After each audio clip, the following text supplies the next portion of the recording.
السلام عليكم ورحمة الله وبركاته. أهلا بيكم النهاردة إن شاء الله. عايزين نراجع مراجعة سريعة كده لطلبة تالتة إعدادي قبل الامتحان. إن شاء الله ربنا معاكم ويوفقكم. الموضوع سهل وبسيط. أنا هحاول إن أنا ألم لكم المنهج في كام فيديو، مش هطول عليكم. خلينا نبتدي على طول. إحنا طبعا الترم اللي فات كنا بدأنا البرنامج فيجوال بيزك دوت نت.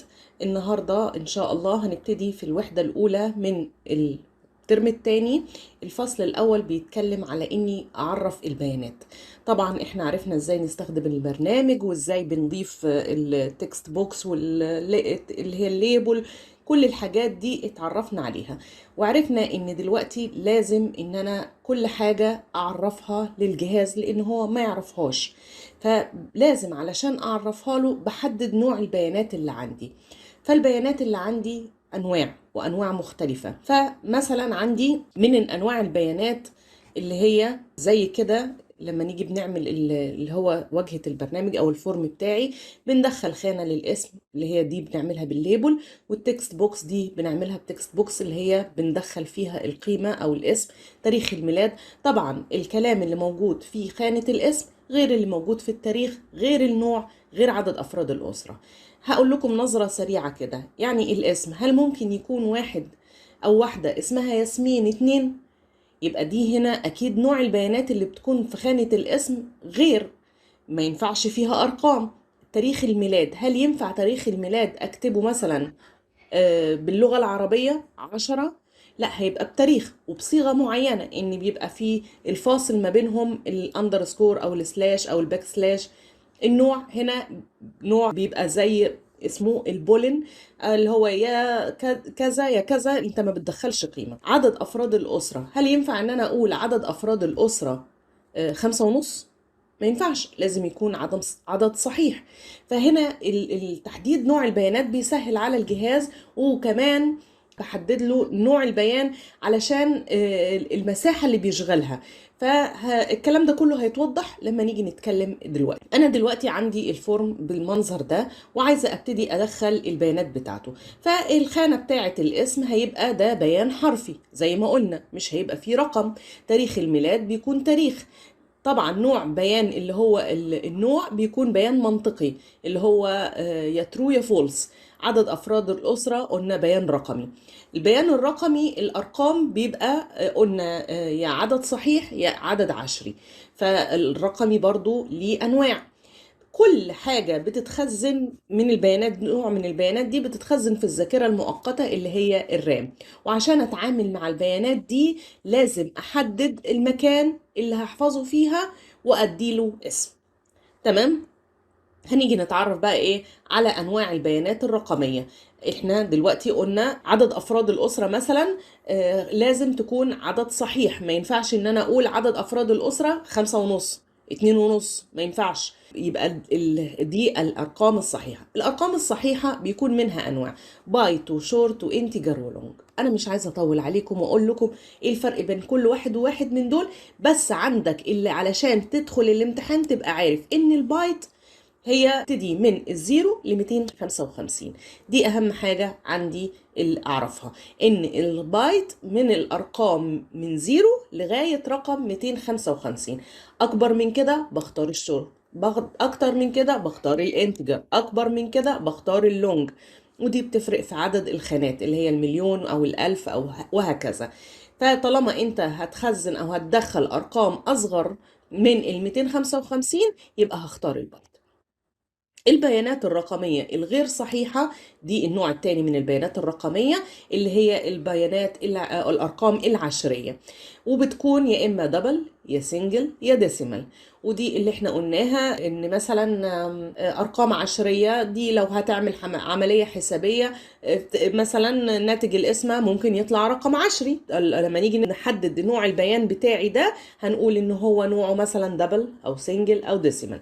وهنتعرف اكتر برضو بعد كده كل حاجة ومساحتها. عندي هنا البيانات الحرفية.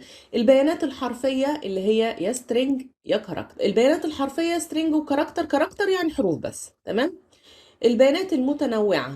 البيانات المتنوعة دي اللي هي لا هي بيانات رقمية ولا هي بيانات حرفية.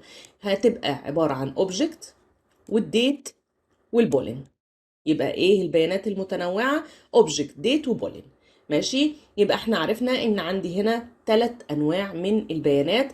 بيانات رقمية بتتقسم لنوعين، صحيحة وغير صحيحة او العشرية، والبيانات الحرفية هي نوع واحد، والبيانات المتنوعة اللي هي البولين او اللي هي زي الديت والاوبجكت. بيقول لك كل تصنيف من انواع البيانات اللي هي الداتا تايب ليه اكتر من نوع، احنا عرفناهم.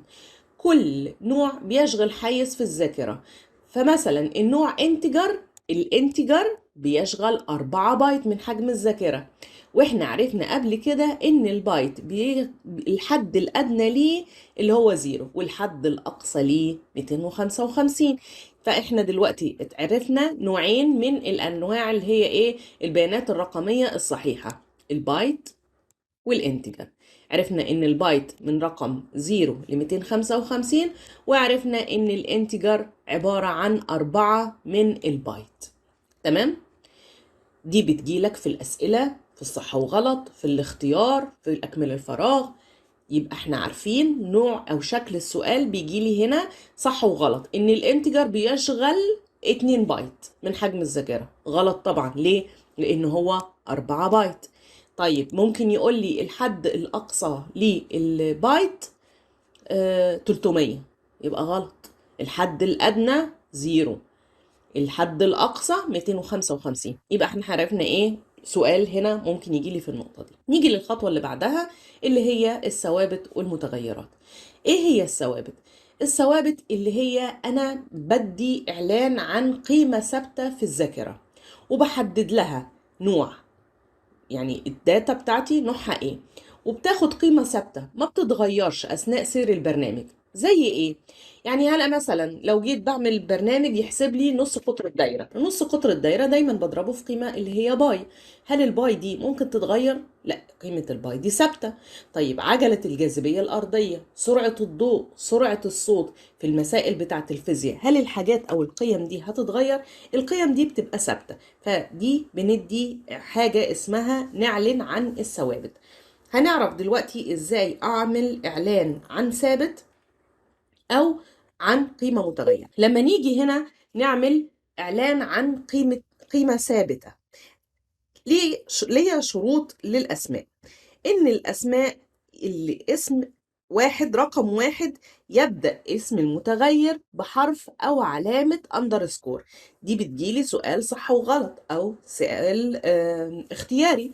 يعني هل مثلا يقول لها صح او غلط ممكن اسم المتغير يبتدي بعلامة اندرسكور، صح او غلط؟ هيبقى صح. طيب هل ممكن ان الاسم، الشرط التاني بتاع اللي هي تسمية الثوابت والمتغيرات، ان الاسم ما يكونش بيحتوي على اي رمز من الرموز، زي علامة الاستفهام، زي النجمة، او العلامة اللي هي دي اللي من فوق اللي هي زي السابقة التمانية، او السكور، او الزائد، او علامة اللي هي الكوما والنقطة والحاجات دي كلها. ما ينفعش الاسم يحتوي على اي رمز من الرموز اللي هي زي دي. تالت شرط من الشروط ان المتغير او الثابت ما يكونش فيه كلمة as او كلمة single او كلمة them. طب ليه؟ هنعرف دلوقتي لما ناخد الصيغة بتاعة الكود. لان في الكود بيكون في كلمه دم وفي كلمه سنجل وفي كلمه از، فما اقدرش اسميه، انت كده هتلخبط الكمبيوتر. هاجي افكركم بيها دلوقتي لما نيجي ناخدها. بيقول لك كمان لازم ان الاسم بتاع الثابت او المتغير يكون بيوضح لي نوع البيان. يعني ما يجيش مثلا انا هدخل تاريخ وهقول له ان اسمي الصيغه دي او الثابت ده هسميه تايم، انت كده برضو انت اللي هتلخبط نفسك. التايم ده هقول له التايم ده للتاريخ، ما ينفعش. فانا لما اجي مثلا هدخل تاريخ هقول له ان ده ديت او ده نيم، علشان ابقى برضو مستوعب ايه اللي انا بدخله. الصيغة بتاعة الاعلان عن ثابت زي ما قلت لكم اهو، في كلمة as اهي، وعلشان كده احنا شرطنا ان كلمة as دي ما تكونش من ضمن اسماء الثوابت او المتغيرات. صيغة الاعلان عن ثابت دي زي ايه؟ مثال توضيحي: constant constant underscore name ده اسم الثابت، وهنقول له as نوع الثابت، نوع التايب بتاع الكونستانت اللي انت حطيته، وقيمته يساوي قيمته. تعالوا هنا، فأي قيمة، أي كلمة بعد كلمة كونستانت، يعني الكلمة دي عبارة عن اسم الثابت بتاعي، وأي حاجة بعد كلمة as هي تمثل نوع الثابت بتاعي، وأي حاجة بعد اللي يساوي اللي هيكتب أو المحتوى أو الفاليو أو القيمة بتاعة الثابت بتاعك. تمام، حلو قوي. دلوقتي أنا عايزة أكتب كلمة اللي هي جمهورية مصر العربية، هي مكتوبة بالمقلوب، نعدلها مش مشكلة. جمهورية مصر العربية، عايزة أكتب كلمة جمهورية مصر العربية، فهعمل إيه؟ هعرف حاجة إن هي ثابت وهسميها بالاسم ده. أنا سميت الثابت بتاعي سي أندرسكور نيم، فأنا قلت له أنا عندي ثابت، الثابت ده اسمه سي أندرسكور نيم. يا عمي نوعه إيه؟ الكلمة دي هل فيها أرقام؟ ما فيهاش أرقام، فهي هتبقى نوعها string. أما قيمتها إيه؟ قيمتها اللي بين دبل كوتيشن. تمام، فأي حاجة نص أنا عايزة أظهره، نص، خلي بالك أنا بقول نص، هيتحط ما بين دبل كوتيشن. يبقى أنا أعرفها دلوقتي، دي أول إعلان عن الثوابت، أعلنا عن قيمة ثابتة عبارة عن محتوى كلمة نصية، ماشي، محتوى حرفي، وهي هتتحط ما بين الدبل كوتيشن دول. تمام، جينا احنا برضو قلنا ان عندي الثوابت اللي هي نص قطر الدايرة. من ضمن اللي هي الثوابت اللي عندي ان قلنا سرعة الضوء، سرعة الصوت، عجلة الجاذبية الأرضية، دي قيمة ثابتة. فأنا النهاردة هنعرف أو هنوجد اللي هي هنعرف ثابت بتاع نص قطر الدايرة.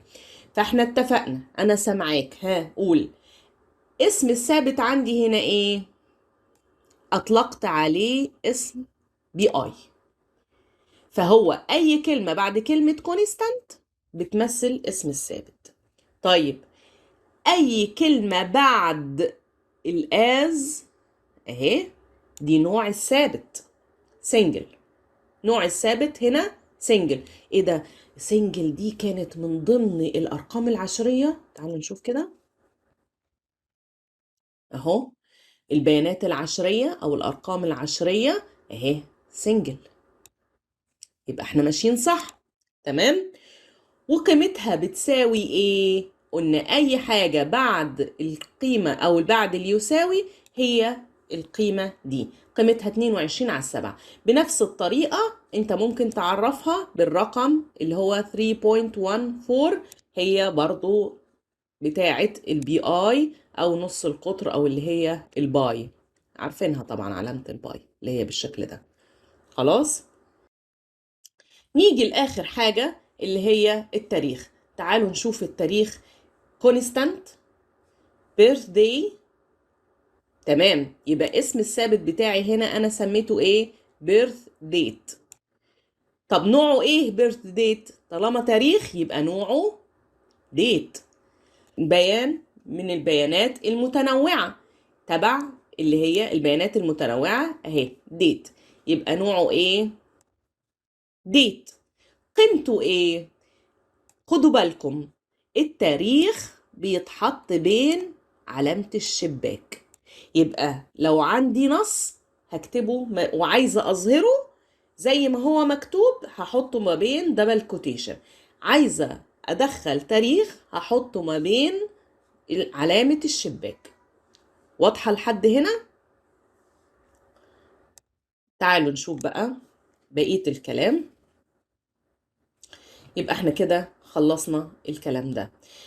ادي السؤال وهيقول لي الكود ده بيعني ايه؟ انا بعلن هنا عن ثابت نوعه ايه؟ ما تتلخبطش، نوعه ديت، نوعه ديت. باسم سميته ايه؟ الاسم بعد كونستانت، ادي الاسم. يبقى هكتب هنا birth date. في الذاكرة وتم تخصيص القيمة ايه اثناء الاعلان؟ قيمته 25/1/2011. اتمنى تكون الكلام ده واضح. دي صيغة السؤال، ممكن يجيب لك جملة كده اعلان عن ثابت ويقول لك اشرحه لي معنى الكود ده ايه، فاحنا عرفنا ازاي نشرحه. طيب ادي الملاحظتين اللي انا قلتها لكم بتاعت اذا كانت قيمة الثابت حرفية يبقى تتحط ما بين علامتين اللي هي الدبل كوتيشن، اذا كانت قيمة الثابت تاريخ او وقت هتتحط ما بين علامة الشباك. أتمنى يكون الجزء ده واضح، وإن شاء الله انتظروني الدرس الجاي هنعلن عن الثابت وهنكتب الكود إزاي أوجد محيط الدايرة أو مساحة الدايرة. انتظروني إن شاء الله، وربنا معاكم ويوفقكم. لو عجبك الفيديو اعملوا لنا لايك وشير وسبسكرايب للقناة، ما تنسوش تفعلوا زر الجرس، والسلام عليكم ورحمة الله وبركاته.